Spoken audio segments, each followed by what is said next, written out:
Monday, and you know what that means. It is time for Unturned Pages. I'm super excited for this show because we have a good friend of mine on the show tonight. But before that, let's do some of our promos, and I have a big announcement for a new product that me and Russ have been waiting for the last couple months. Months. It's been months of getting things ready for this one. But before Unturned Pages t-shirts, we have another pre-order going in. I'm hoping to have them at Gettysburg, and we may have another shirt design as well, which I don't have a picture of up on this slide, but it's a little ghosty, super cute. And then we have hoodie pre-orders on our Facebook page as well. We're working on long sleeves as well, just waiting for our production manager to make them up for us. So Unturned Pages, Compass of Curiosity mugs, I still have I think 3 or 4 left. They will be at Gettysburg as well. If you're interested, just message us and we'll get them to you. They are $25 plus shipping, I think. Something like that. Or $25 if you pick them up at the event. Yep. And this one I'm super excited about. It is our exclusive Moxie Mahler bracelet. It is the Unturned Pages bracelet. It has sodalite, crystal quartz, black tourmaline, labradorite, smoky quartz, and obsidian. So the clear quartz, if you don't know, is good for amplifying of energy, connection to the higher self. The labradorite in this bracelet is good for heightened intuition. Sodalite is communication, intellect, and self-expression. Smoky quartz transmutes negative energy to positive energy. Obsidian, it is protection against negative energy, grounding, and balancing. Black tourmaline sends negative energy back to its source. These bracelets are made by Moxie Mahler. It's a good company, a good friend of mine here in Minnesota. They will be $44 per bracelet. We will have a pre-order posted tonight. If you are interested, you can comment on that post. I will message you. We'll talk about payment, and then once I get them in my hands, I will send them to you. They will be $44 plus shipping or $44 at events. But Moxie Mahler is a high-end bracelet company. I can't count how many bracelets I have of Jessica's. They are amazing. Jessica did a fantastic job on this bracelet. So, look who's in the chat. Jessica. Hey, Jessica. I got to give a quick shout out to Damien from Scotland and Icy Spirits over here. And Icy Spirits. Icy, my neck is okay now. Just long rides killed me this weekend with it for sure. But this bracelet is amazing. Get your hands on it and support Unturned Pages and Moxie Mahler. And then we have, if you miss any episodes of Unturned Pages, Compass of Curiosities, these are where you can get them: Facebook Live, YouTube, Audible, Google Podcasts, Spotify, Amazon, iHeartRadio, Apple Podcasts. Anywhere you can get your podcasts, you can find us there. Our sponsors, Nate and Kate, who make our tumblers, and Kimberly Ann Empowerment Photography, Garden Forever Tarot, Water Paranormal Preservation Society. And then we're jumping into events. Next event that Adam Kimball has coming up is ISS Con, August 17th. The date is at Billy Creek, which is amazing. I went there last weekend. That place is active as shit. And I just Hi, Bonnie. Hi, Christy. ISS, that's where the ghost hunt is. And trust me, if you want to experience anything, go to ISS. They have Bigfoot happenings, they have UFO happenings, they have ghosts, they have everything. It's like trifecta location for sure. And then MacCon September 21st. Sadly, I will not be there, neither will Russ. Our goal is to do it next year. Just things get in the way. Gettysburg Bash is coming up. It is in 26 days from now. Don't remind me. 4 mind me because I leave in 19 days. Yep. Christmas in July returns at the Eisenhower Hotel in Gettysburg. There's many amazing people who will be there. Johnny Zaffis, Shane and Josh from The Searchers. So many amazing people that you can't even count. Sarah Lomos. Amazing people will be there. Stop by and see me and Russ. We'll be at the table with all of our products. So check that out. It is only $20 for the whole weekend. And if you come, you will see me and Russ doing a competition at the axe throwing one of the days. I don't know which day yet, but I hope you're ready to lose. Get ready to lose, Russ, is what I'm telling you. There'll be live of it because somebody will volunteer to stream it for us. Quick shout out to Christy Ayers, Christy Parrish, and Andrew DeSanti Sr. BDA's in the room. He was just at Fairfield with yesterday. Where are you at in Ohio, Andy?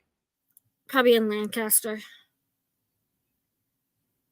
If he's still with Get Haunted, he'll probably be in the Lancaster area. Most likely. Michigan Paracon is coming up very quickly. It is the end of August. From what I've been told, you might want to be at this one. I hear it might be the last one. I don't know. They keep posting things hinting at it. So this one is one of the biggest ones besides like Gettysburg and New Jersey and Pennhurst. This is like the one to be at. And you'll see our guests there doing multiple lectures, workshops. They're so I'm super excited. Russ, this is all you. Sorry, I'm trying to get things squared away with my employees for tomorrow. So you have the East Coast Para Expo happening November 2nd and November 3rd at Harstuff Hall here in Rockland, Massachusetts. And great event. It is definitely a kind of a turn kind of event because of the simple fact of it is we don't have the people that are in the spotlight. We give the spotlight to the people that deserve it. We're going to have lectures from anywhere from Bigfoot to UFOlogy to witchcraft to everything in between. Some great vendors. Definitely a great location to check out. Also, the Wilson Castle 5th Annual Bash at the Castle hosted by Warner Paranormal Explorers as well as Warner Paranormal Preservation Society happens October 26th at Wilson Castle in Proctor, Vermont. Great place, awesome activity, and it'll be a great time. Kick back right before Halloween and have some fun. Yes, absolutely. So that is what we have to announce and show before our guests. Don't forget the Supernatural Soiree happening on the Battleship New Jersey, October 26th. Yes, check that one out. So our guest tonight is Richard Estep, who is an author, paranormal investigator, TV personality. He's been on Haunted Case Files. He's been on Haunted Hospitals, Paranormal Light Shift, Paranormal 911, Destination Fear, A Haunting. He has over 30 different books out and more to come before the end of the year. This guy is really ever home. He is always on the road doing some type of research, event, or something. He started his ghostly things, all paranormal, at a young age. When he's not investigating, writing, or at events, he is a paramedic, medical instructor, volunteer. He is a man of many things. His bio goes forever. But I met him, I want to say 3 or 4 years ago at Michigan, and we've gotten to know each other very well over the last couple of years. And he is an amazing author. I own a ton of his books as of the last couple of years. Jenny, not to interject here, but did you see one of your buddies pop in? Philip! Hi! I still need to get him and Christopher on the show. Of course we do. Christopher Philip. But Richard's newest book is called Some Call It Home, which is about Ashmore Estates. Great book. A lot of good information about Ashmore. So let's just bring him on and get to it. There he is. Hey guys, how are you? Good to see you. Thanks for having me. Yeah, you too. I'm super glad that we got thanks for coming. Out. So, Richard, what what was your first ghostly experience? I know in your bio you said you started at a young age in a haunted house. Yeah, I grew up in a haunted house, or at least not the one I was living in, but my grandparents' home was haunted by the ghost of an old lady that had died downstairs in the house. And thanks for the kind words, Bonnie. I appreciate those. And so I used to hear stories from my aunts and uncles and my stepfather of this old lady that would tuck them into bed at night. My grandfather had gone off, was fighting in the war. My grandmother was trying to raise, a big family alone. The Luftwaffe, the German Air Force, was bombing the crap out of the city at night. It was a stressful time. And this old lady was there, I think, to help out, just make things a little less anxious and keep a watchful eye on the family. And when the war ended, my grandfather came home, she disappeared and was never seen again. But I used to have to sleep alone in that same bedroom where she had appeared. So I would lay there at night, just kind of terrified with the blankets up to my chin, every creaking floorboard. You know how it is, right? When you're that age, your imagination fills in the gaps. Oh, yeah, definitely. And I never saw her, but that sent me to the library because there was no paranormal TV back then. So I read books by anybody and everybody that wrote about ghosts. And that got into my blood and has never left 50 years later. Yeah. So when did you move to the U.S. and really start diving into like the research and going out to these haunted locations for the books that you have written? I came here in 1999 and took a bit of a break to work and get settled, and then continued paranormal research with some like-minded people. Started doing it a little bit more on my own, founded my own group, and I'm still going. A quarter of a century later, it sounds like such a long time. Yes, and it feels like every time I turn around, you have a new book coming out. It's easy. Yeah, I like to be busy. I like to work. I like to write. I like to tell stories, and I like to write the kind of books that I wanted to read. So when I was a kid, I loved haunted house stories. I like the kind of spine chills, but I also like to be a little bit skeptical, and I like to offer alternative explanations as well. So that's kind of my niche in the market. Damien has a question. Do you think it is possible to spread an entity's energy through the photos taken from haunted location as an attachment or portal to book? It's an interesting idea, Damien. If that were possible, are you talking about photos on the printed page or digital pictures? Because if it were possible for digital pictures, Amazon would have a lot to explain itself for, right? Yeah. Definitely. So I've never really considered that before, and it's a question I'd love to give some thought to. Yeah, I've never really thought about that before. Like, what? Well, I mean, you have the Native Americans who believe that if their picture is taken, their soul's trapped into that picture. Mm-hmm. Like and you can see how that makes sense to them in their belief system. It always kind of reminds me of being a massive nerd. Star Trek, when they use the transporter. And you always have that whole question of like when you beam down because you're changed into this energy form, right? So is the person that steps out of the transporter when you beam down the same you as the one that got in? Or is it a copy of you that you were basically photocopied? And then when you beam back up, you're a photocopy of the photocopy, Kind of makes me wonder. Yeah. And really the whole photocopy of a photocopy is how DNA works. Oh, yeah. That's how we replicate ourselves. So you give me some real food for thought there, Damien. I have to ponder that. Yeah, definitely. And like I've said when I was introducing you, I've investigated with you several times, especially in like the Sheboygan asylums. Yeah. I love how, and like Old South Pittsburgh in December, I love how you can bring that medical stuff into the investigations. I do use that terminology, and it gets that spirit activity even more enhanced. I like, ever since I started doing haunted hospitals, I think we've done 5 seasons now, I kind of bring that medical slant to what I do, and everybody brings something to the table, right? Everybody has their own unique set of gifts and skills that they bring to the paranormal field, and that just happens to be where I come from. But we all bring that something from our background that becomes our style of investigation. Mm-hmm. So what was your first book that you wrote? The first book I ever wrote was, I thought I might only ever get to write one, so I decided I'd better tell the story of how I got into all this in the first place. And that book is called In Search of the Paranormal. Came out in 2015, so it's almost a decade since my first book hit print. Oh, wow. And, yep, it's still out there right now. in an expanded second edition. Wow, that's awesome. I know I have pictures of most of your books, some of them, not all of them. These are two of your new upcoming ones.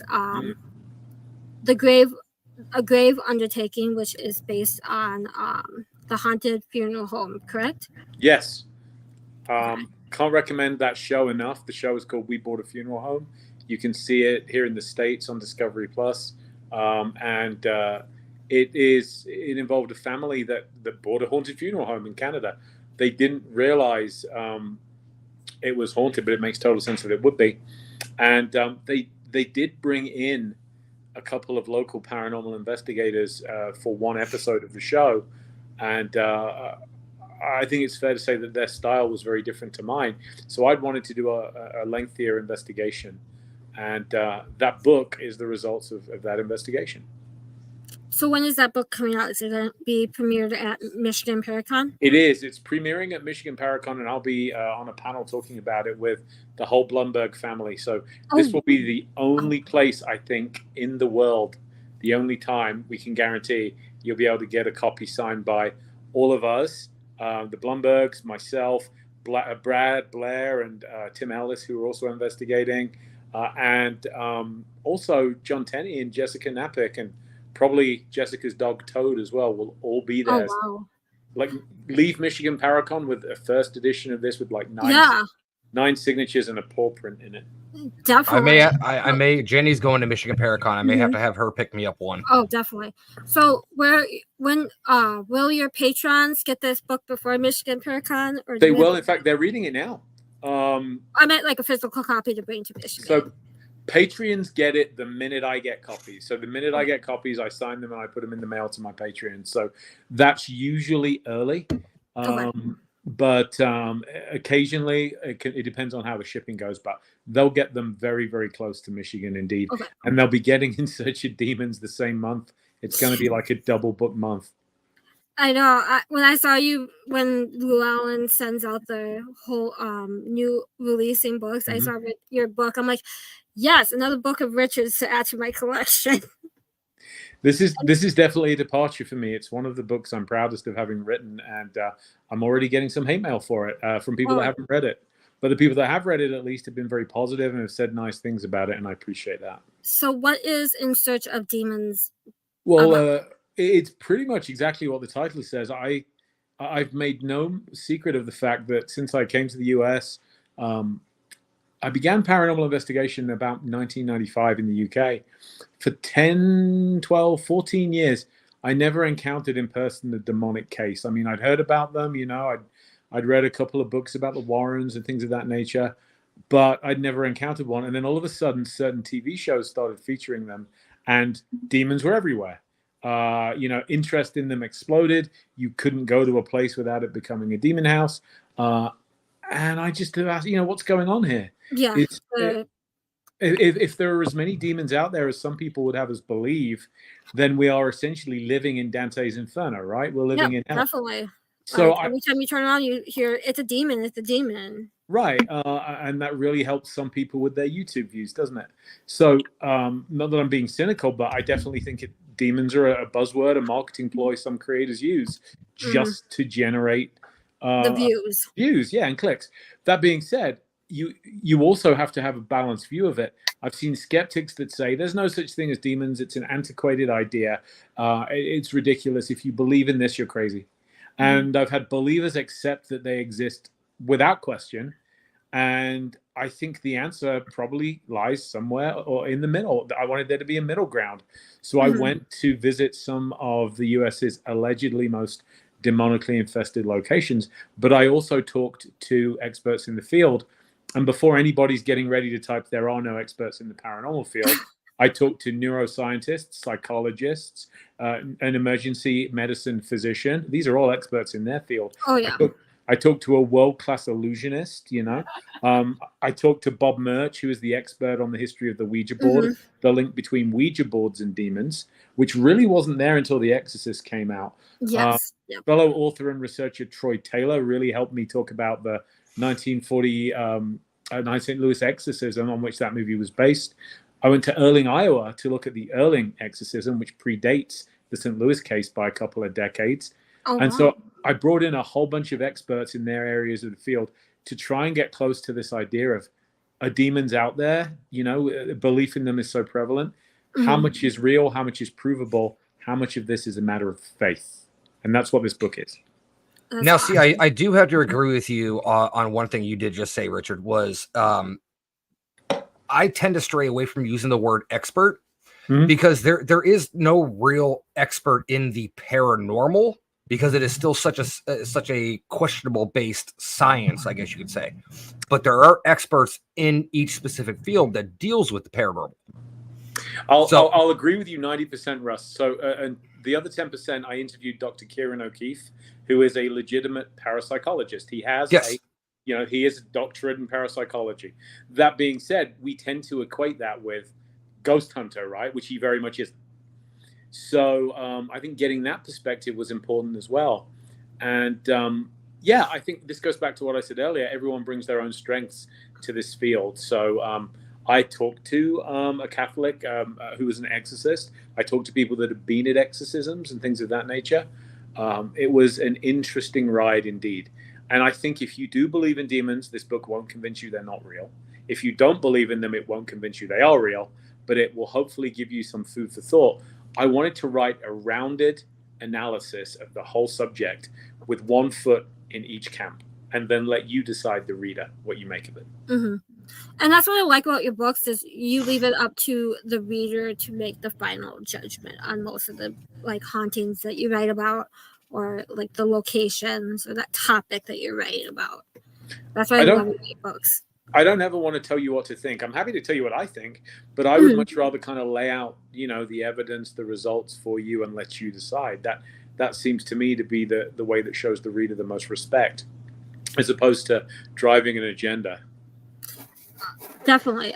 Damien asks, have you ever considered doing choose your own adventure books and target to a younger audience, or is your content directed to one type of clientele? Hey, Damien. So I wrote a couple of fiction books called the Dead Seer series, which were about a teenage medium. And I am not a psychic, a medium, or sensitive, or anything like that. So I thought it would be fun to write about one. So those books are out there. Those are YA kind of level books. So I've written those. And I'd love to do more kind of fiction in the future.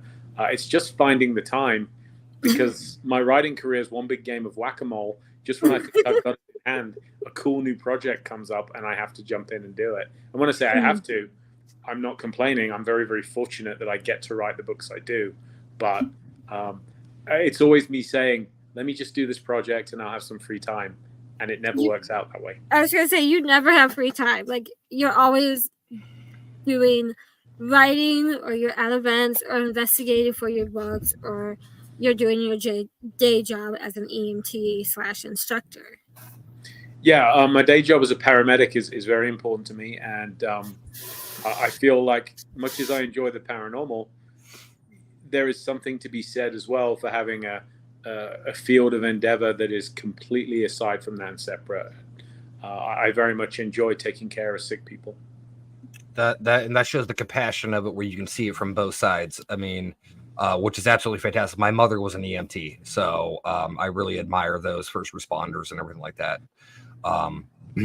So are you an author that will start a project, kind of run into a writer's block, so to say, and then start another project? Or do you start a project and see it through to the end? I don't believe in writer's block, and hopefully that doesn't sound arrogant. I think writer's block is your brain's way of telling you it really wants to be writing something different. So, and that's a mood thing, and I do that when I'm reading books as well, Russ. So it's rare I'll read one book straight through, start to finish. I'll usually read some fiction and then go down a nonfiction route and go back to the novel later on, throw in a graphic novel, It's something about the way my brain works. And so I usually have multiple writing projects on the go at any given moment. So right now, as we speak, I've got the funeral home book, which is kind of coming to completion. I'm writing a book on cases of great hauntings for one publisher, which is due to come out next Halloween. So that's a ways away. Interesting. I'm laying the groundwork. I have a whiteboard with several other projects on it as well. and a proposal for a true crime book that a new to me publisher has asked for. So awesome. I wish I could just sit down and go start to finish, but my brain is like, oh, shiny thing. Yep. Do the next thing. You have the scroll moments like, Yeah. oh shiny. Yeah. You So- can't just focus on one thing. But I sit down and I write at least 1,000 words on a project every day, and I give myself permission to. And there's Dan Clay. Dan, I Yep. love you. My very best to your daughter. I think you're doing a wonderful job, and she's an amazing, inspiring human. Absolutely. Dan's really nice about the fact that he never nags me, but I have a book on the Hinsdale house in the works as well. Yay. That's been a great location, and I'm looking forward to finishing that one as well. But no, I'm the most disorganized, organized writer you'll ever meet. Yeah. Like I get to go to Hinsdale for the first time in 20 days, 22 days for the first time. But Excellent. like I have a personal tie to Hinsdale because I've had a spirit attachment from someone at Hinsdale that I've never been to Hinsdale, but somehow I got an attachment from someone who had been there. So I'm finally going after a couple years of knowing Dan and him talking to me and being like, you have to go. You have to come and check it out. Like, he knows my history with Hinsdale. And so I'm finally going to go this year, next month, and check it out. Well, yeah, I hope you have a great time. What I like about the way Dan handles Hinsdale is at no point have I heard him say, he gave me the keys to his house, which was great. And he's like, write about what you find. He never told me. He never tried to push a narrative or an agenda. He never said, yeah, you can come in and write about it, but it better be scary. It better help me. He just said, come in and write your perspective. And I really appreciate that. And speaking of which, Gacy's Ghost you have up here, Robin Terry, another great guy in the field, did exactly the same thing. This is his home. And he opened his home to me and let me try and tell the story of this particular haunting. So I appreciate that. Jenny, is that the book you said you're going to bring to me in Gettysburg? Gacy's? Yeah. I don't have a Chris has a copy. Right. I don't, but I can always get a copy from Richard when I see him in August multiple times, or in September. I can order it as well, but I'm a big fan of serial killers, and just probably reading that would be absolutely amazing. That and the Fox Hollow book were the reason I write true crime books now, because I'd written these 2 paranormal hauntings, and Villisca also, and a publisher then gave me the opportunity to begin writing non-paranormal, just serial kind of killer books. I have 3 of those out with Visible Ink Press, and there is another one in the planning stages for a different publisher at the moment. That's awesome. I just got to give I just got to give a huge shout out to Courtney Peterson, who's in the chat room right now. She handles all the marketing and everything for Get Haunted, and shares all the pages and shows and everything like that. So she's working behind the scenes, and she busts her ass. So thank you so much, Courtney. Thank you, Courtney. That's awesome. Thank you. I'm just looking at who's in the comments right now. I know, right? There's a lot of people in the comments. Faces. So you wrote about Villisca. What is your overall idea of who the killer could be? Well, if you held a gun to my head and made me put money down, my money is on the Reverend Kelly. Okay, that's who I thought too. The British kind of priest. I know there are some theories that make sense if you maybe squint. A lot of them are quite outlandish, but I think Reverend Kelly fits the facts best. I definitely agree with that. I mean, yeah, there are some distractors, right, Jenny? I mean, the confession that he later retracted, I'm pretty sure was probably beaten out of him, or at least he was strongly encouraged to confess. But he was coerced to it, Yeah, he was coerced to say it. But Kelly was a proven peeping Tom. He had deep psychological issues. He had the means, the motive, and the opportunity. The 3 gold things that detectives look for. So I think Kelly fits the bill.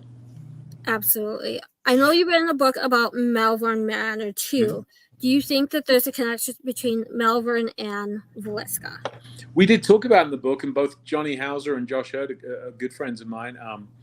And so I will never forget sitting in the Shadow Manor hallway at Malvern Manor, and Johnny was going to try and come over and join us for that evening. You know, Johnny is, for those who don't know him, Mr. Valiska. Yes, Mr. He's the guy I go to with any Valiska-related question. He lives next door. He runs that house. And unfortunately, he wasn't able to make it. But he was sitting in the living room of the Valiska house, the Moore house.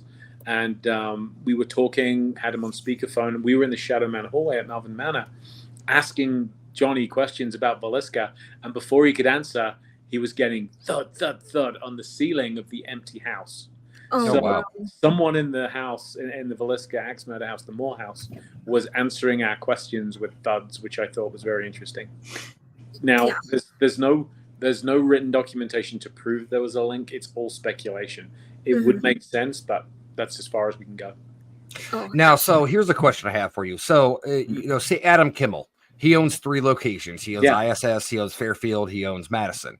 He doesn't own ISS. He runs ISS. Yeah. But he spends a lot of time there. Yeah.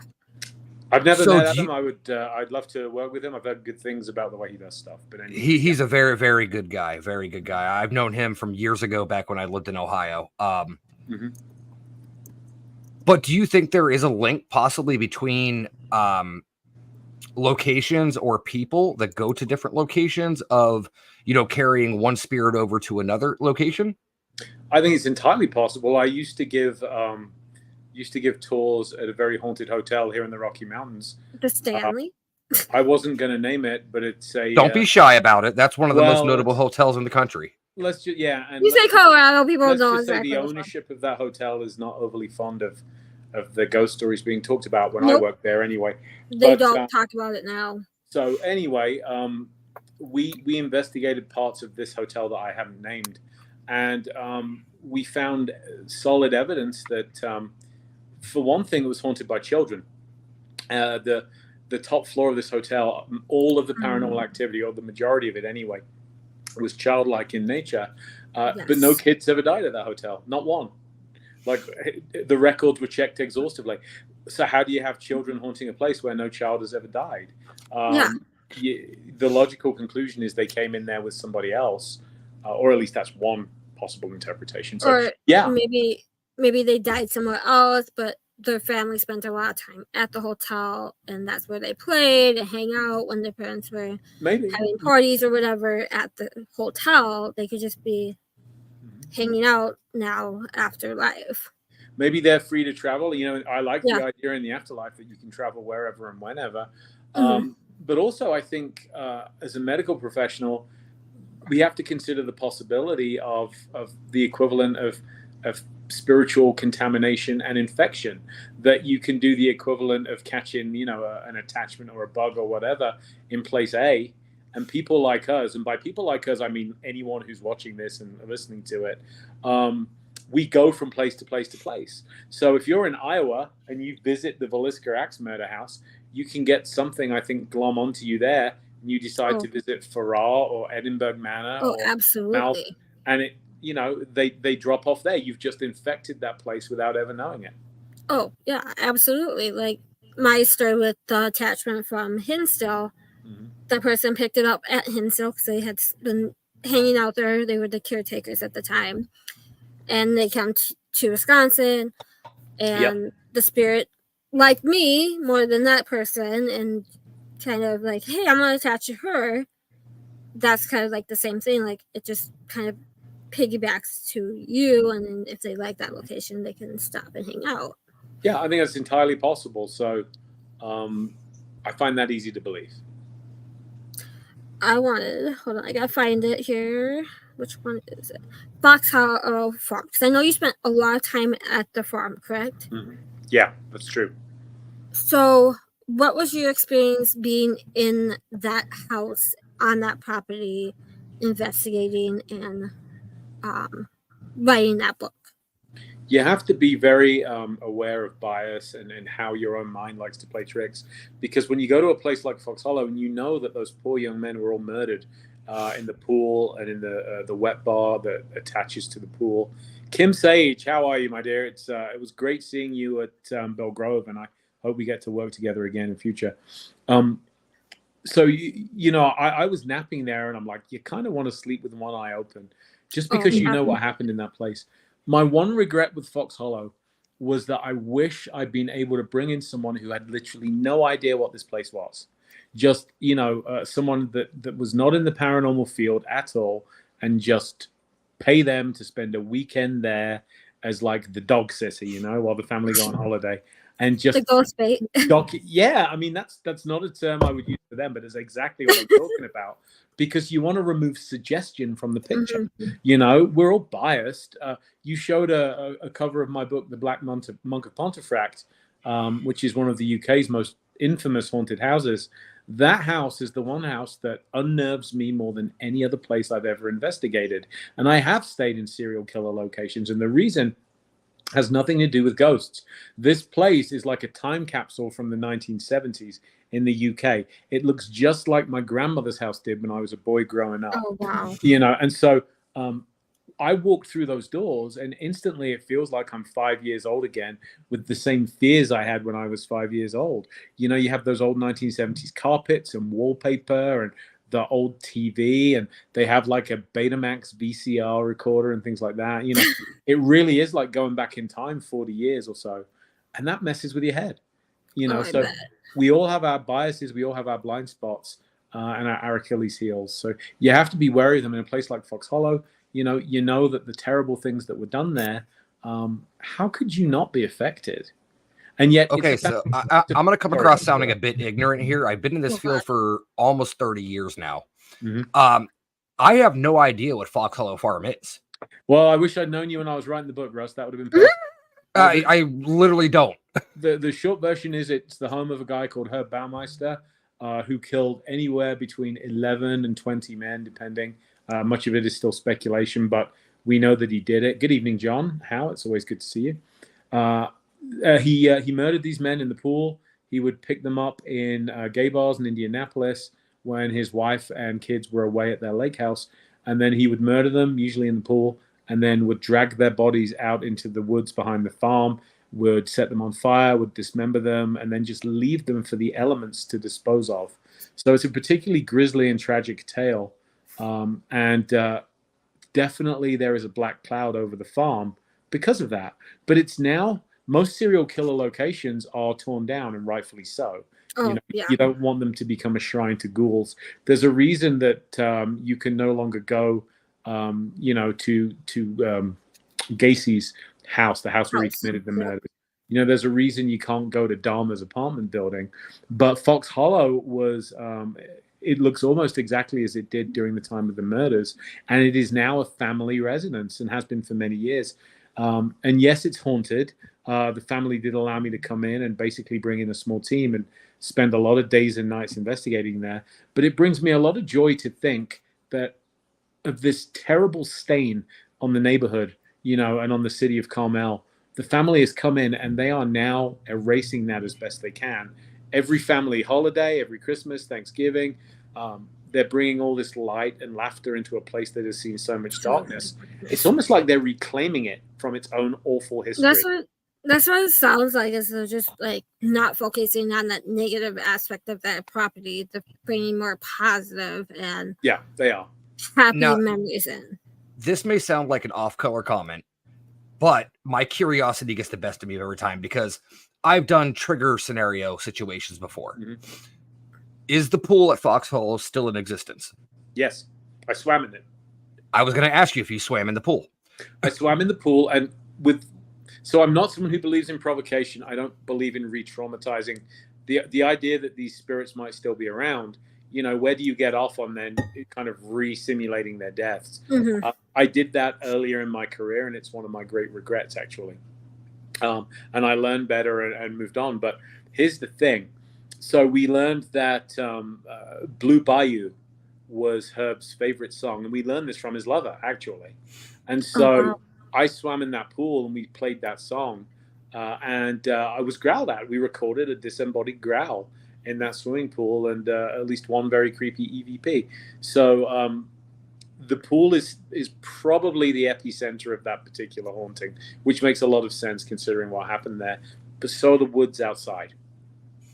Well, I wouldn't say that swimming in the pool would be a provocation to it. I would think of it more be of a trigger. Yeah, that's true. But I guess what I'm saying, Russ, is when you approach death and violent death, you don't want to bring that up too much. Swimming in the pool is one thing, but to give you an idea, there is a pool hose that is hanging in the they call it the pool room, but it's where the machinery which keeps the pool running is found. Basically a pretty dank closet. The pool hose that's hanging in there is original to Fox Hollow Farm. It is believed that was the murder weapon Herb used to strangle a number of those men. Oh, okay. So bringing that out and stuff like that, you kind of have to tread very lightly and carefully, I think, around individuals who've already suffered under horrific circumstances. And of course, was it awkward for you for swimming in the pool? And was the water cold, or was it a heated pool? Or they say that sumo wrestlers in Japan have such exquisite control over their bodily functions that they can withdraw their own testicles into their body at will. Did you ever hear that? Well, I've heard of it before. Yeah. I did that in the pool at Fox Hollow Farm because it was so cold. Like I passed a crying penguin. It was freezing. The owner of the house, Rob Graves, said, Richard, I like you, but it costs $800 to just get this pool up to a heated temperature. I don't like you $800 much. So which is fair. So you could swim in the pool if you want. Just be advised it's going to be cold. I'd learned about the case from Ghost Adventures. I'm not throwing shade at them, but I couldn't understand when I watched that episode why they didn't get in the pool. I'm amazed Aaron didn't at least get made to go into the pool. Yeah, I was gonna say amazing that Aaron did end up in the pool somehow. But I went in, and that's an Aaron question. Yeah, but a couple of my brave compatriots went in as well, male and female. We did multiple trips, and I had wanted to at least swim in the pool because I felt like that would be a way of connecting with whoever might be there. Definitely. Hey, Jenny, let's get to some of the questions in the chat room here real quick. My mom asked, how would you describe the difference between hauntings in the U.S. compared to the UK or other countries you have investigated or researched? Hi, Bonnie. It's always a pleasure to see you. I think that the US and the UK, so hauntings in the UK, they've changed a lot since paranormal TV. Mm-hmm. We used to get, we're home of the old manor house, right? The haunted castle and things like that. Mm-hmm. I've been fortunate enough to investigate some of those kind of places. They were a lot more of your traditional hauntings. You get the archetypes like the lady in white and things like that. Less so here in the US, but I think now that paranormal TV is so common everywhere, I think we're seeing the claims of hauntings anyway, become a lot more alike, and I think TV is doing that. In fact, I'll go a step further. I blame TV for doing that. Icy Spirit says, when I do an investigation, do I tell the spirits, entities, energies not to follow me? I want to give you a lesson, guys, in arrogance. I used to be arrogant enough. I had enough hubris that I didn't. And I used to kind of look down my nose at people that did. And they say pride goes before a fall. I didn't do any kind of psychic protection or anything like that. And then I had a year when I went to a lot of locations like Waverly Hills Sanatorium, Bobby Mackey's, Asylum 49, some darker cases and places, and brought something home because there were shadow figures seen in the house. My dog started going bananas, or bananas, as you would say in America, and things that weren't there. And then the final straw was that a whole bunch of picture frames fell off my mantelpiece, nearly crushed my cat. So enough is enough. I brought in a friend of mine who was a Catholic priest. He blessed the house, spent a couple of hours anointing the doors with holy water. And I'm an agnostic. I'm spiritual, but I don't quite know what label to put on what I believe in. Mm-hmm. And, I said to him, hey, Stephen, good to see you, Todd. Always a pleasure, my friend. The Todd. The Todd, yeah. Todd. And I said, Stephen, is this going to work? Because I don't believe in what you believe. And he said, Richard, it doesn't matter so much what you believe in. It matters that you believe, which I thought was a very interesting take coming from a member of the old Catholic Church. And what I'll tell you is that after that, he went from room to room in my house, floor to floor, putting a cross, anointing a cross, doing the holy work, that kind of stuff. 2 hours later, he moves it all to the front door like he's sweeping out dirt. My house never had anything happen in it again. So it worked. whether it was a genuine, Catholic thing, whether it was placebo. I don't know how it worked, but it did. And so the penance I do for myself now, to teach, you guys, don't be arrogant like I was. There's nothing wrong at all with setting some boundaries when you visit a haunted location. Hey guys, we're here to connect with you, and we will, and we're respectful. But when we leave, you do not get to follow me or anyone else here. You are going to stay here, okay? This is your place. You do not get to attach. And I've made a point of doing that and helping others do that. And fingers crossed, that has worked ever since. That, yeah, definitely setting those boundaries with the spirits when you come in. And then when you leave, just say it again, and hopefully they stay. Did you have that set boundary? Now, Damien asked, when you're on an investigation, do you carry any sort of lucky charm with you or anything like that? Something you always carry with you on investigations? Hey, Damien, I don't. Now, I've got a number of friends that have been I do mix them up, though. And what I mean by that is I've had a number of friends that have made me charms. I have a great friend called Pamela who gave me some Native American. It's a beautiful medicine pouch. I've had other friends give me stones, gems, things of that nature, minerals. I don't know if they work or not. I will usually carry one on an investigation. And it's mainly just an appreciative reminder that my friends thought enough of me to give me this. And I feel like that helps just raise the energies, not in a metaphysical way, but it puts me in a much more joyful mindset, It gets me thinking about my friends fondly. And I'm a big believer in the idea that what you take into an investigation, you'll tend to get back. So if you are determined to go in and find fire and brimstone and darkness and evil, increased chance that you'll draw that to you. If you go in with a positive mindset and respect, most of the time, that's what you'll get back. Not all the time, but the majority of the time. Majority of the time, yeah, definitely. Yeah. So what are some of your goal locations to write and visit about? I'm hitting a lot of them, actually, and I'm fortunate in that. Hinsdale is definitely one. There are some that I can't name because of contracts, but hey, Leanne, always good to see you, my friend. The Bellwitch Cave is one. Leanne and Todd, I know, are very heavily involved there. The Bellwitch Cave fascinates me, and I would love to spend some time investigating that and researching it and so forth. Anything to do with the Civil War, I would love to do. Broadhead Manor, we talked about before the show, Bonnie. And that's, definitely also on my bucket list. Oh, there are so many. I do like places where people have experienced great emotion in life. And it doesn't have to be negative. It can be positive, but the kind of places where life's drama happens are the ones that I'm looking for sharing the stories. I'm looking for sharing the history. And I also like to dispel myths as well. Absolutely. Well, you'll be missed at Gettysburg this year for sure. I know you've done Gettysburg a couple times. 3 times, I think. Yeah, the bash. And you'll be missed there for sure, especially if one of your main focuses is on anything Civil War style and things like that. But definitely a great place to go. Gettysburg always blows me away every time I go there. Me too. And so a real quick word to Heath. Chickamauga. How can I? Yeah, I don't think I'm breaking the confidence. Brad and Barry Kling and we do Civil War kind of paranormal themed weekends. We just did one recently in the Shenandoah. We are doing Gettysburg this fall, which is when I'm going to get back there. I'm going to miss the bash, but please give my regards to everyone there. And we are doing Chickamauga hopefully next spring. And I'll have to keep an eye out for that one. Breaking news there, Heath. I also really want to do Lookout Mountain on that same trip, the Battle Above the Clouds, the highest battle of the Civil War. So, we went to Lookout when did I go down there? In December, but it was so foggy that day we couldn't really do it. So I gotta get back down there to go to Lookout Mountain. You do, for sure. The energy there is crazy. Like even Ruby Falls, like going down to the fall, is I could definitely pick up a couple of spirits down there, and they say Ruby herself kind of haunts that fall. I'm like, okay. And then I was just walking around doing the tour, and you could definitely tell it's active. I think the water gives that source of energy for the spirits down there.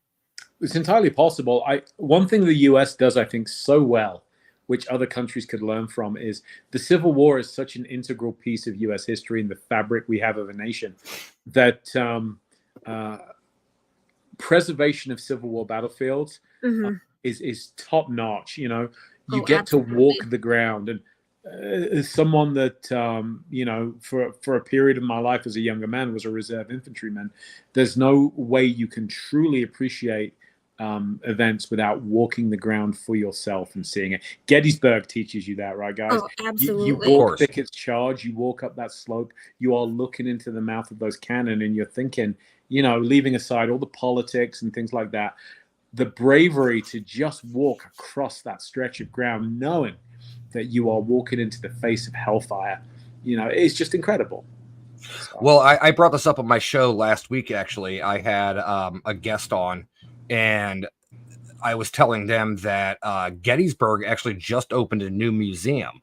Yes. That actually has a room in it to where it puts you in a house during the Civil War and experiencing what a family would have gone through during the Civil War. And you're hearing the cannon fire and, you know, the trumpets and everything all around you. And it kind of puts you in that atmosphere of what it was actually like during that time. Mhm. That's amazing, because you can read about it all day long, you know, but Absolutely. getting a sense for it is key. I just saw a comment there and I didn't want to miss it. Richard, what is your best or favorite investigation you have done in the U.S.? I know that's hard to pick because you've done so many. It's so hard to pick. Like I've fallen in love with entire towns. Pick your top three. 2 towns that I've fallen in love with are Gettysburg and Tombstone, Arizona. They're both towns where history is so close you can reach out and touch it. Mm-hmm. My favorite, you just, like, feel it as you enter the town. Yeah. Like, not even before you enter the town, you feel like the 5 miles, 10 miles out of town, you feel it just pulsating, and then once you hit that line of town, you just like get divulged right into it. Yeah, I also fell in love with the Queen Mary. That is a ship that has a heart and soul. I swear it does. Are you writing a book on Queen Mary? I can neither confirm nor deny. But you know, my favorite amendment is the 5th. But I will say that Asylum 49 in Tooele, Utah, is probably my favorite haunting. And that's because I have some deep connections to the kids that run that place. They use it as a community center, and it brings the whole community together. And the ghosts are a part of that. So I think if I had to pick just one, with apologies to all the others, that would be my favorite. But my goodness, it's close. There are so many good ones. Well, you're definitely going to have to come up to New England sometime and come do the Oliver House in Middleborough, Mass. Okay, so I see Christy Parrish is in the chat. Yep. Yes, sir. And we're not. Hey, Christy. Christy is an amazing, gracious hostess, and I don't think we're breaking any confidence in saying that Joanna McGugan and I are working on a book about the Oliver House. So I was there. Not that long ago. No, just a few months ago, and I'm looking forward to getting back. I love the Revolutionary War stuff too. I do love New England, Russ. I also love Old England. You know, I got a foot in both of those worlds. Yeah, but, of course. But the Revolutionary War fascinates me. It always has. And the Olivers were, of course, loyalists, and they paid harshly for their loyalty to the crown, in fact. So I had a lot of sympathy for them. When I went to Lexington and Concord a year ago, I really made a point of visiting the British graves, simply because I feel so much of the attention is on the Continentals, the American lads, and understandably so. But you have these poor guys, you know, much like myself, but much younger now, but 19, 20-year-olds that were put on a red coat and sent over the sea to die for the king, you know, and they're kind of forgotten nearly 3 centuries later. So I like connecting with the redcoats as well. It's probably why I wanted to write that book about Fort Mifflin, the ghost that saved America. Do you plan on doing some more investigating with MJ Dickinson and writing books with her? MJ and I will definitely do more together. She and I've done Sage Paracon with her several times. It's a great event. Christy is an amazing host, and she does great things at the Oliver House. We love Christy. MJ and I will be doing an event at Ashmore next year. So watch for us to announce that almost certainly in the spring. Definitely. So let's do some upcoming events for you. Of course, you'll be at Michigan Paracon. What is your workshop all about? Because I know it's a different type of workshop for Michigan Paracon. Yeah, I mean, I've written now 36 books, I think it is, with more contracted. A lot of people approach me at events and just generally and say, I would love to write a book. However, and then they tell me they don't have the time. They wouldn't know where to start. It's so complicated. How would I finish? And so I want to do a workshop that helps people get their passion, their idea into a book and into print and published. So I've never believed that other writers are my competition. I love collaborating with people. And I also love helping people realize their dreams. I would not have a writing career if other authors, again, shout out to guys like Troy Taylor, Jeff Belanger, hadn't been gracious with me and helped kickstart mine. So it's going to be a workshop on how you take what story you want to tell, turn it into a book, and then get it published either with a publisher or self-publish if you want to go down that road. Awesome. This one is coming up in August. That's Strange right. Escapes. Belvoir Winery. I've yet to go to that location. I've heard great things about it, and I'm really looking forward to it. That's a great part of the country. The last time I was there, I was talking about upcoming book projects, spending time at Beatty Mansion in St. Joseph's. Okay. Yep. Another great haunted location I definitely recommend visiting, and I'm probably going to get back there, in fact, as a side quest when I go do Strange Escapes in August. You have the Great Lakes Paranormal Conference up in September the 13th to the 15th in I'm not even trying to say that town's name. Glenbeulah. I mean, look at that lineup. There are some great storytellers there, some great people. I'm really excited to be hanging with them, and I'll be spending some time at a certain asylum after that. And then I can probably talk about it here because I do have a contract, but the publisher, after I wrote In Search of Demons, when we talked about what I was going to do next, the book that I'm working on in conjunction with, I can't give his name just yet, but let's just say it's going to involve a cryptid. I'll be going in search of a certain cryptid. Ooh, interesting. So do you know what you're going to be talking about at the Great Lakes one? Is it going to be... I don't know what it will be. It will be something new and different.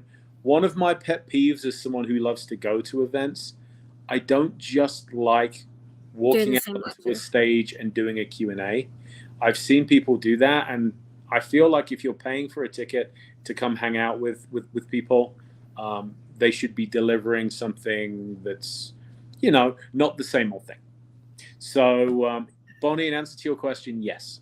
There will be a book about that asylum. So whatever it is I'll be talking about will be something new. I know when we investigated with you at the asylum last September, it was really cool when we were up in the nurses' wing. And you were pulling out, people were asking about like recent like medical stuff, but you're like, let's bring it back to when this place was open and bring in your terminology. And that's, I don't think many people think about that. Like, you have to bring what they know into it instead of... I was racking my brains for medical terms that were about 40 years out of date and talking about older drugs and older dosages. And fortunately, I had some RNs that were with me that were helpful as well. And then I remember very vividly the other thing, after we got done with the kind of medical side on the nurses' wing, we went up to the patient rooms and I played the Righteous Brothers, Unchained Melody on my phone. And we all just sat in the rooms and just tried to connect with whoever might be there. It was immensely moving, or at least I thought it was. And there were a few people moved to tears. Oh, yeah. That place, like, I feel like you need, like, a week to investigate because it's so big and so many different Fortunately, I've got it. So I won't be leaving until the end of the week. I'll be staying on for a few days after because of that asylum. Yeah. Well, I know when I investigated, my friend had me stay the second portion of the first night, and we were down in the church/cafeteria, and I'm swear to God, as soon as it hit midnight, that whole place, like, the energy changed. Like, it, like, just flipped the switch. It was so active. And investigating with you, Austin, and I don't even know who all was out there, but that was just like an amazing experience. So if anyone has not gone to check out that asylum, check it out. It's amazing. It's a little more expensive to rent, but it's worth it, truthfully. Yeah, or come hang with us at Great Lakes, and we'll go walk those hallways together. Yeah, you'll have to let me know what day you go of the Paracon to the asylum, because I'll come and hang out with you again. Sure thing. And then you have the Phenomenon. Yeah, you say Phenomenon, and I keep wanting to go do. You know. Yeah, right. I always want to say phenomenology, and that's not correct. No, I know phenomenology has a great rep as one of the classic conventions. I'm looking forward to this. This is in Utah. I do like getting out to Utah. It's got a definite Skinwalker Ranch slant to this convention, and I find that place fascinating. So I'm really looking forward to spending some time out here. And again, great lineup of people to work with at this event. Then you have Too Tough to Die. Tombstone. This is another of Amy's Strange Escapes. I've fallen head over heels in love with Tombstone. There is a very real chance. Yeah, sorry, Damien, me too. There is a very real chance that Tombstone is where I'll retire. Like, I had originally thought Gettysburg, but man, those winters are harsh. Oh, so, yeah, I bet. Part of me is thinking, like, keep my home in Colorado for summer and then winter in Tombstone. But I was gonna say you could do Richmond, Arizona, and then Gettysburg during the spring, summer. That's a great idea, actually. Yeah, just be. That's what I would do. I would totally do that. I would go live on the East Coast, and then go have a winter home in Arizona. Because my kind of retirement dream, Jenny, is to just spend retirement when I'm too old to work 911 anymore. I don't want to be just one of those teachers that teaches but doesn't practice medicine. So I would like to cross the country and just stop in haunted places for a month, maybe 2, research them, tell their story, and then move on. You know, Tombstone is one that I would just keep going back. Damien asked, how long do I spend in a location?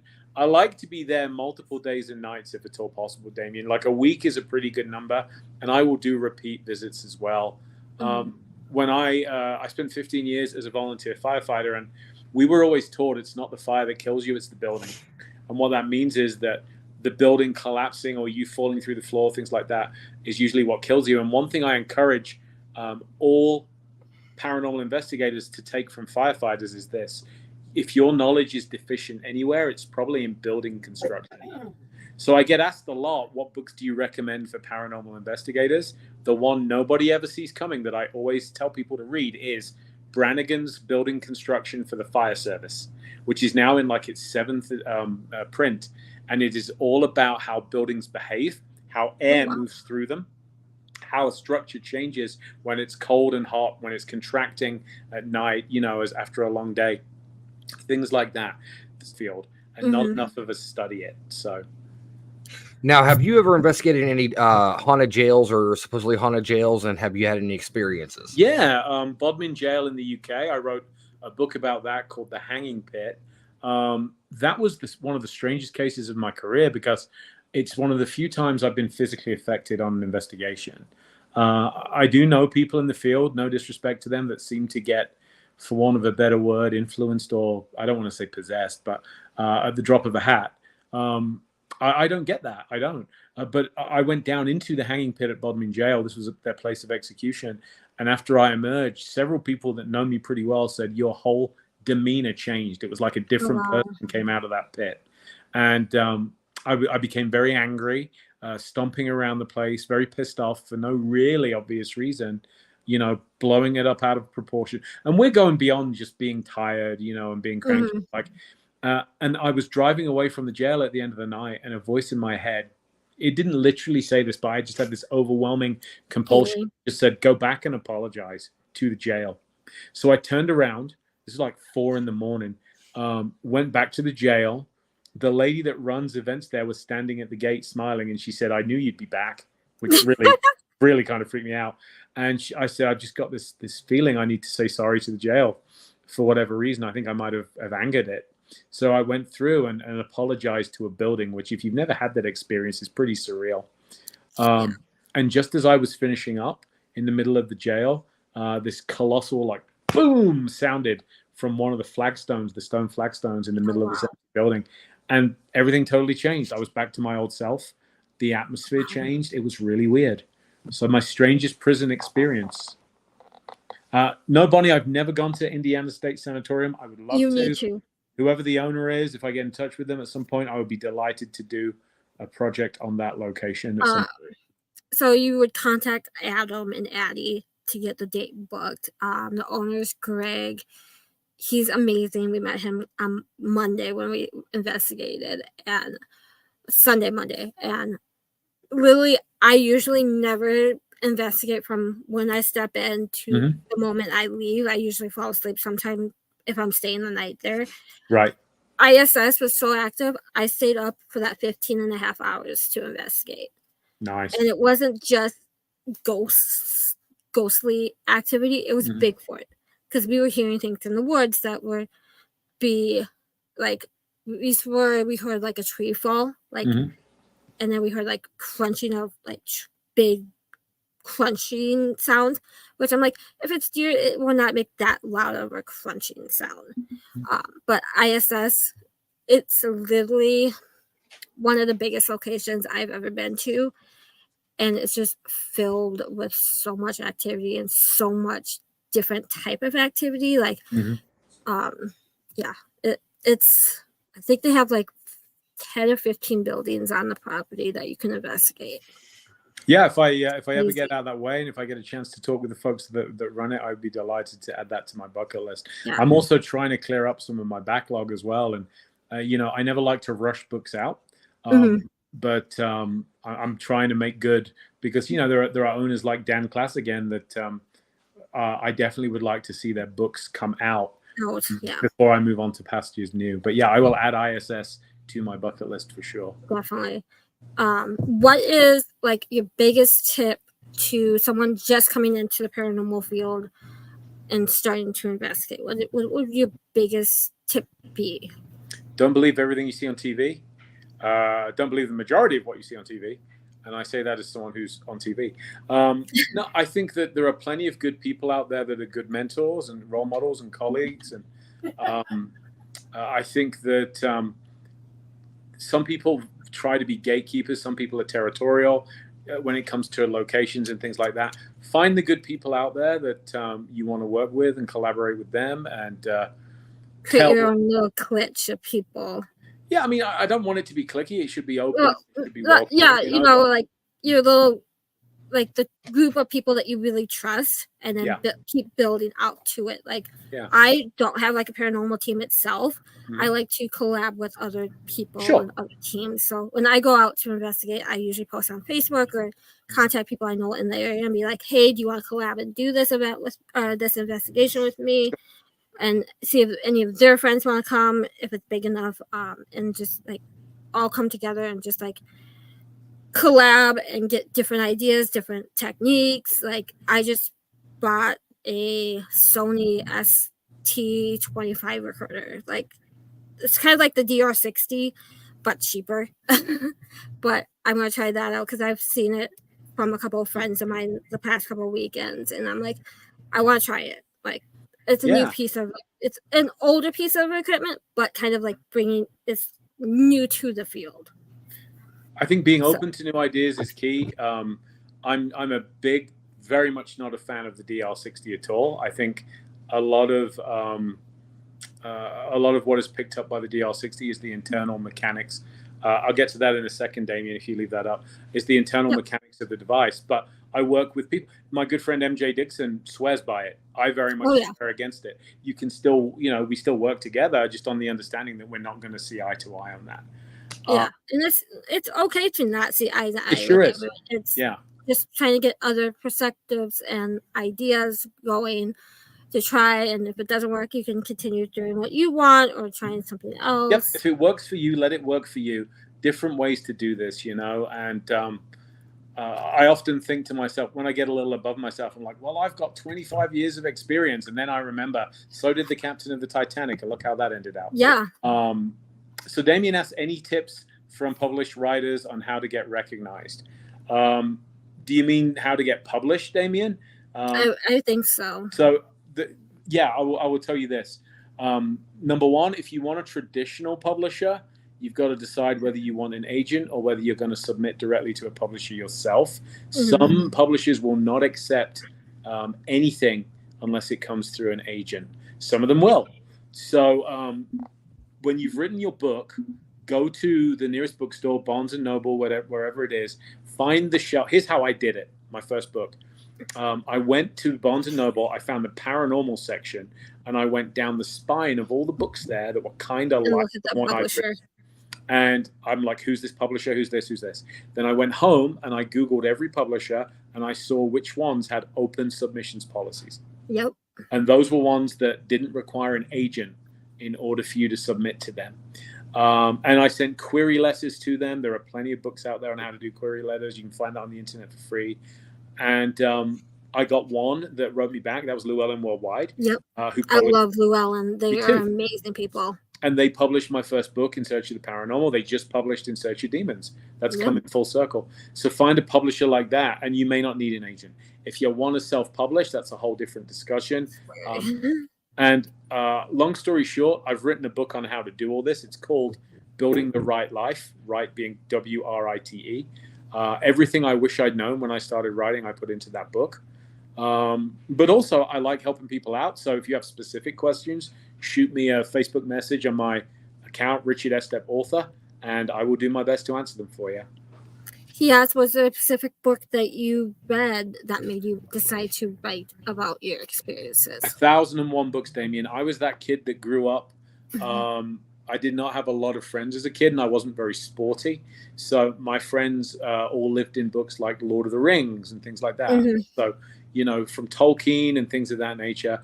Heinlein, Starship Troopers, which is a book that made me want to join the military. There are 1,001 books that were influenced on me. Specifically in the paranormal, though, it was books by guys like Peter Underwood, he's British, so not everyone on this side of the pond knows him. I highly recommend reading his stuff. This House is Haunted by Guy Lyon Playfair, which is the brilliant analysis and account of the Enfield haunting. Oh, wow. The one that was just mangled and destroyed in order to become The Conjuring 2. You want the real story? That is the book to read. Those are my kind of heroes in the paranormal writing field. Yeah. Damien, reach out to Llewellyn if you're really interested too.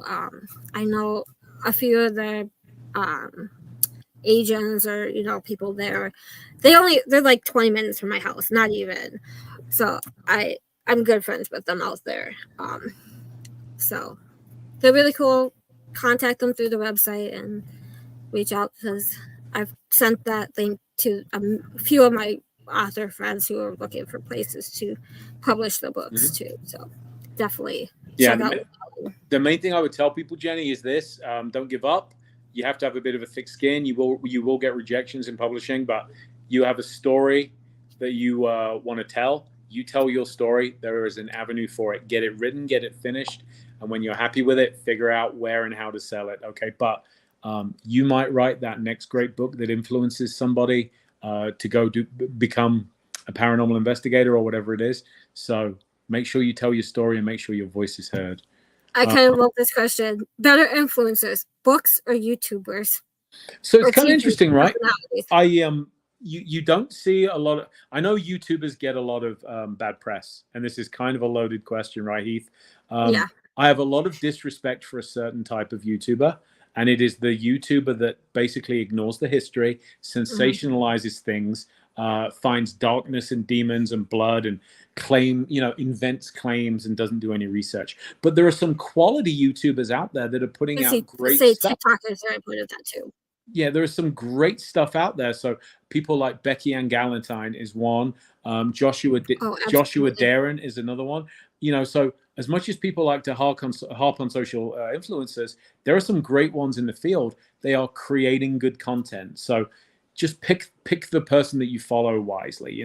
Becky and Joshua are two that I consider them personal friends, and I have tons of respect for their work. In fact, Joshua is writing the foreword to my book on dark paranormal for next year. Books. So here's the downside with books. Books are not selling, and books are not nearly as influential as they were 10 years ago. A lot of it is because, we're all guilty of this. We are the TikTok, YouTube, Instagram generation. Paranormal TV is dying, right? And so a lot of this is the fact that people get their content in smaller bites on online platforms. And they're losing, I think, or many people are losing the patience to read, or they're not being raised with the desire to read. And I don't know that if I were a 10-year-old growing up now, I would be the bookworm that I became.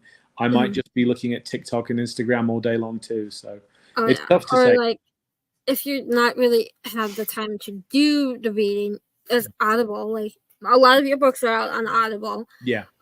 So if you don't have the time or the patience to read a full book, go down to Audible, download it, get Richard's books. You can get a lot of different paranormal, cryptids, true crime books on Audible, and just listen to it while you're at work, driving, making dinner, whatever, and just listen to that. And you're also supporting the author that way too.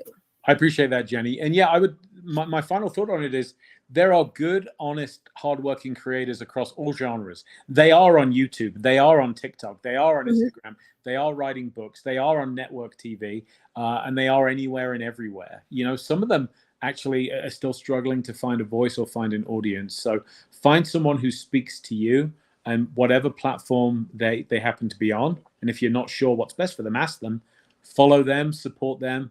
There are some great ones on Patreon too. I support creators on Patreon myself. So find your tribe, stick with them, support them. You can't go far wrong. So how can people follow you and support you? I know you have Patreon. You have a lot of different platforms. I do. So Patreon is really, if you don't like books, then avoid my Patreon, because it's basically that's where people get to read my books as they're being written, which is why my Patreon supporters get thanked in the back of my books by name.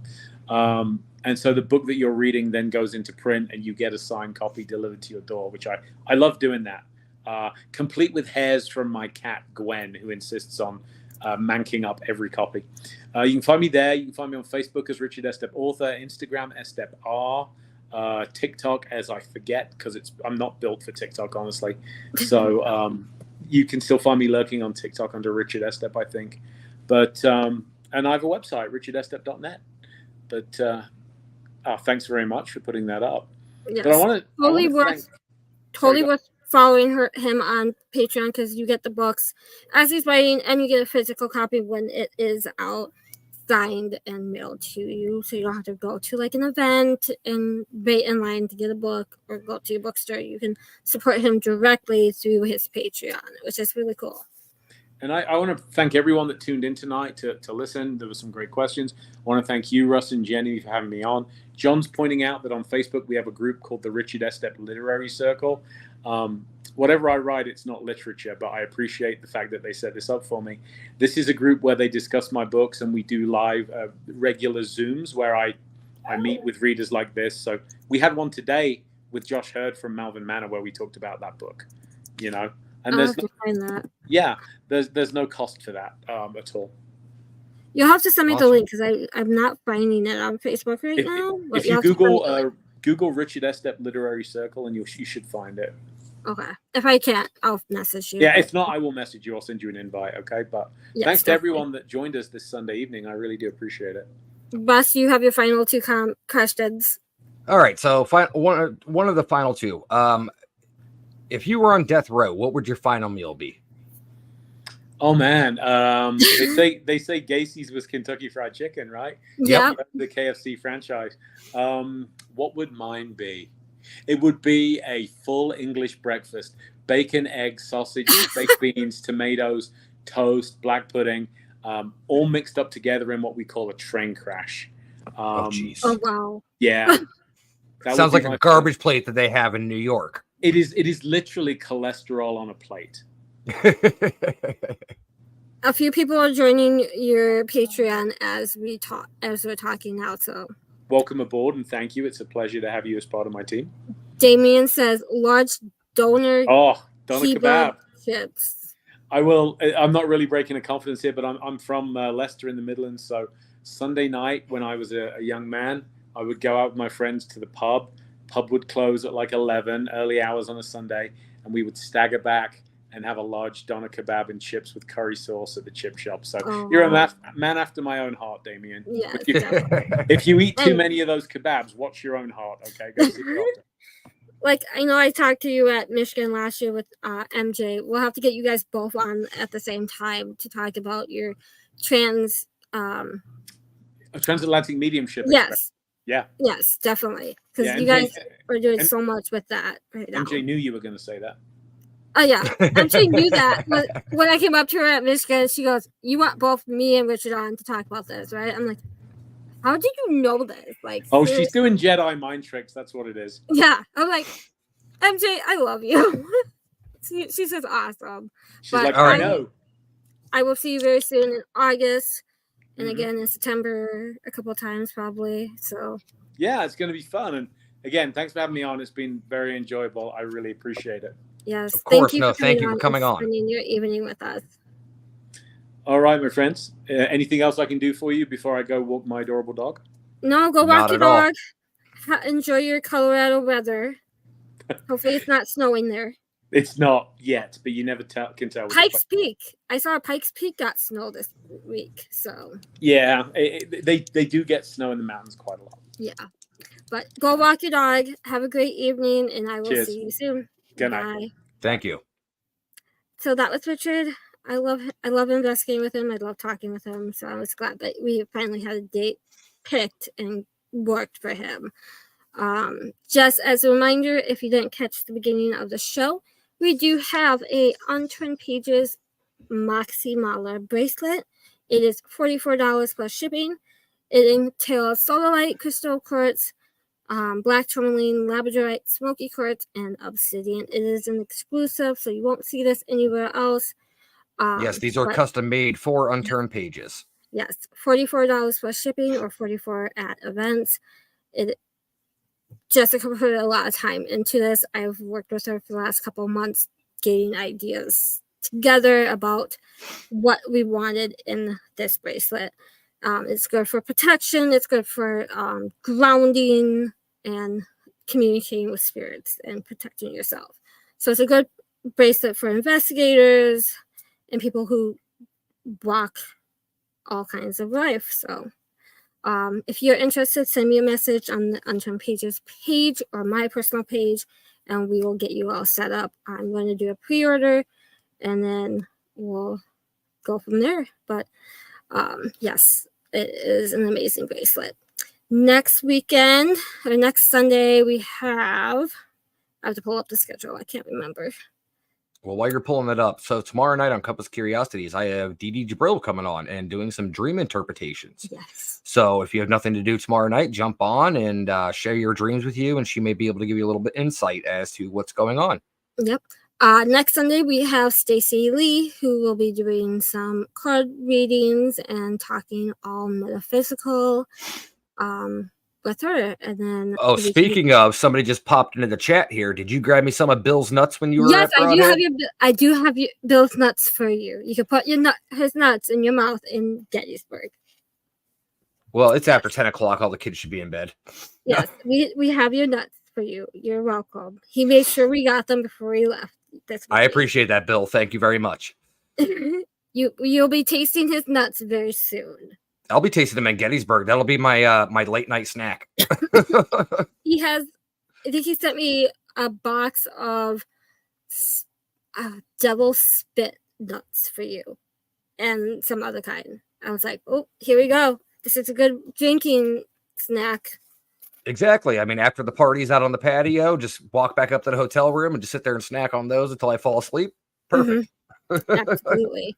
So if you guys are not planning to attend Gettysburg Battlefield Bash, put it on your schedule. Come out. It's $20 for the weekend. I think when I heard Steve and Pam talking, there's like almost 160 different vendors, 200. Almost 160 vendors. We have lectures going all day, every day, as well as workshops, as well as activities outside, axe throwing. We have a mechanical bull, fireworks, everything. Wrestling. Also, to anybody out there that does support the bash, I'm lucky enough to, on July 22nd, there's a charity that the bash works with very closely called Dana's Pink Wishes. And it is providing toys to children and families of cancer patients. So I will actually be having Dana on on July 22nd on Compass Curiosities to promote that and remind everybody for the bash. Just bring an unwrapped gift. I think it's a $10 maximum. But you don't have to stick by that. I know a lot of people don't. But let's line the hallways of the bash with toys for these children and everything.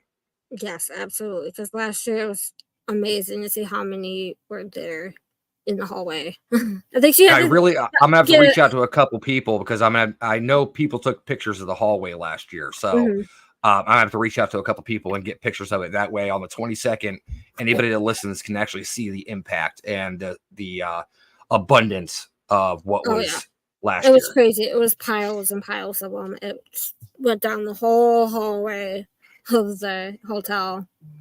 But next Sunday is Stacy Lee, and then the following weekend we have Dee Dee doing the dream interpretation. 22nd we have no show. I don't know. We might have a show on the 22nd. I don't remember. You don't remember? I don't remember. It says no show. I don't know if that's correct. And then 28th, we will have a live show from Gettysburg with some special guests that we haven't figured out yet. You never know. With us, you never know. We haven't figured out. We have a couple targets. We have a couple targets that we have to tie down on the chair and get to. But duct tape's easier. Duct tape's easier. They can't get out of duct tape very easy, like rope. But come out, see us, see all the vendors, the celebs. And everybody listening, thank you so much for supporting Get Haunted. They are behind the scenes busting their ass for all the programs on the P3 network. They do absolutely amazing work. So go give them some love. Go give them a shout out. Hey Jen, happy birthday. Happy birthday. You missed a good interview. So go give some Get Haunted love out there. And yes. I know we all every week bust our ass to bring you the best content and the best guests possible. And I appreciate everybody that's listened. We have to give out a happy birthday to Sarah of Get Haunted too. Yep, Sarah as well. Sarah is the co-owner of Get Haunted, and it is her birthday today. Yes, it is. Yes, it is. So happy birthday, Sarah and Jen. Yes. And the week of the 22nd. You never know. Jenny's gonna be up here bothering me, so I'll probably do some lives on the Facebook page, TikTok on the 22nd and 23rd when I'm at Hinsdale and Blywood Sanitarium. I meant when you come up here and I try to take you to Emory. I don't know if we're gonna get up to you on this side, but we'll see. Okay, I mean that's not a problem. I might get a tattoo on that Wednesday. I don't know yet. I might suck it up and fair enough. Plus, you're like 6 hours from his brother's house, so that's a 12-hour round trip. So, but I'll see you that Thursday. I'll see you that Thursday. You have to deal with me all weekend, so you don't. No worries. But don't worry. Damien, one of our international listeners from Scotland. Thank you so much for coming in and listening to us as always. You asked some great questions, and I love the questions you ask. Yes, absolutely.